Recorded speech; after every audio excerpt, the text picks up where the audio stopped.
आप सभी को सकट चौथ व्रत की हार्दिक शुभकामनाएं। आज की इस वीडियो में आप सभी सकट चौथ व्रत की सबसे सरल पूजा विधि देखेंगे और साथ ही में रात के समय में चंद्रमा को अर्घ किस प्रकार से दिया जाता है, चंद्रमा को अर्घ देने के लिए लोटा किस प्रकार से तैयार किया जाता है, चंद्रमा का उदय होने का सटीक समय क्या है, संपूर्ण जानकारी आज की इस वीडियो में आप सभी को देने जा रही हूँ। सबसे पहले तो वीडियो को लाइक करके कमेंट सेक्शन में जय संकटा माता जय गणेश जी जरूर ही लिखिए। माघ मास के कृष्ण पक्ष की चतुर्थी तिथि को सकट चौथ का व्रत किया जाता है, जिसे कि तिलकुट चौथ, माघी चौथ या संकष्टी चतुर्थी, इस प्रकार से कई अलग अलग जगहों पर अलग अलग नामों से जाना जाता है। इसमें विघ्नहर्ता गणेश जी की पूजा की जाती है और ये व्रत स्त्रियां अपनी संतान की लंबी आयु के लिए, उनके उज्जवल भविष्य के लिए और संतान की जीवन की समस्त संकटों को समाप्त करने के लिए करती है। और जिनके संतान नहीं है वे संतान प्राप्ति के लिए इस व्रत को करती हैं।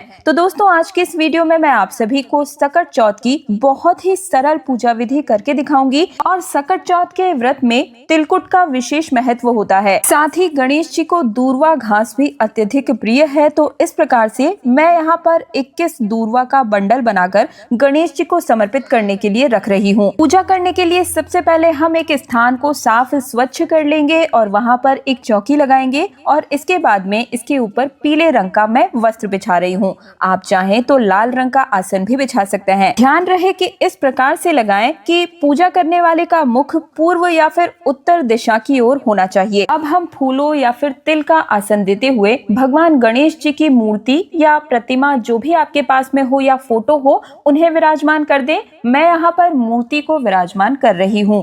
इसके बाद में अपने दोनों हाथों को जोड़कर हम संकल्प कर लेंगे, हे गणेश जी, हे चौथ माता, आज मैं आपका व्रत करने जा रही हूँ। आप मेरे बच्चों को दीर्घायु प्रदान करें और अच्छा स्वास्थ्य, अच्छा भविष्य प्रदान करें।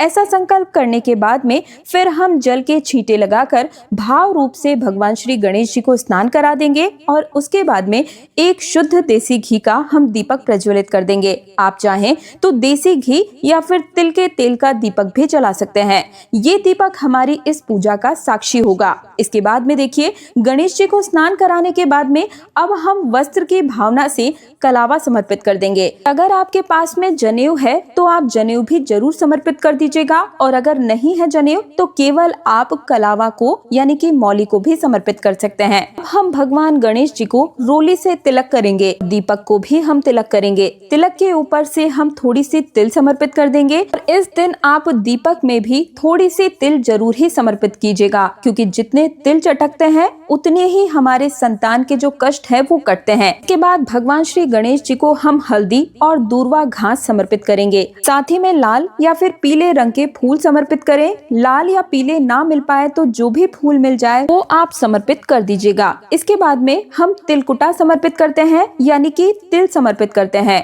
तो तिल को भून करके, कूट करके इसमें थोड़ा सा मीठा या फिर गुड़ मिलाकर, घी मिलाकर तिलकुटा बना ले। कुछ लोग सुबह के समय पूजा करते समय ही तिलकुट बना लेते हैं और कुछ लोग पूजा करने के बाद में तिलकुट बनाते हैं। तो अगर आपने पहले से तिलकुट बनाया है तो आप तिलकुट समर्पित कर दीजिएगा और अगर आपने अभी तक तिलकुट नहीं बनाया है तो आप साबुत तिल यानी कि इन कच्चे तिलों को भी समर्पित कर सकते हैं। तो तिल समर्पित करने के बाद में अब हम यहाँ पर जल समर्पित कर देंगे और अब हम दक्षिणा समर्पित करेंगे। ये जो दक्षिणा है ये पूजा में रही कमियों को पूर्ण करने के लिए चढ़ाई जाती है, तो यथा सामर्थ्य दक्षिणा जरूर ही समर्पित कीजिएगा। और अब चौथ माता के लिए हम साड़ी समर्पित करेंगे। साड़ी और इसके ऊपर से आप कुछ सुहाग का सामान भी जरूर ही रख दीजिएगा।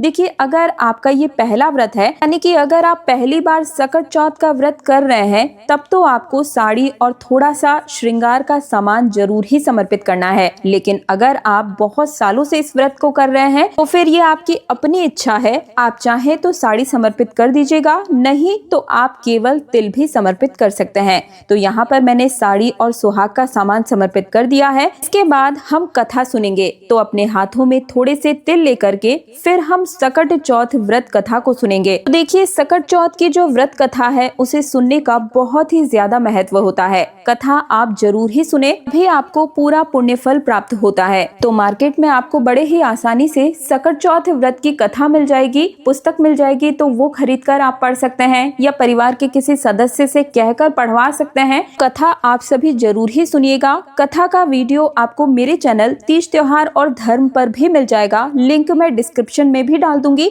या आप मेरे चैनल को सब्सक्राइब करके रखिएगा, वहां से भी कथा जो है वो सुन सकते हैं। कथा सुनने के बाद में जो तिल हमने अपने हाथों में लिए हैं, ये तिल हम गणेश जी के चरणों में समर्पित करेंगे और थोड़े से जो तिल है ये जल का जो लोटा है इसमें हम डाल देंगे। इस तरह से हमें ये जो तिल है ये समर्पित करने हैं। और थोड़े से तिल जो हमारे हाथों में रह जाते हैं कहानी सुनने के बाद में, इन्हें 2 हिस्सों में हम बांट लेंगे।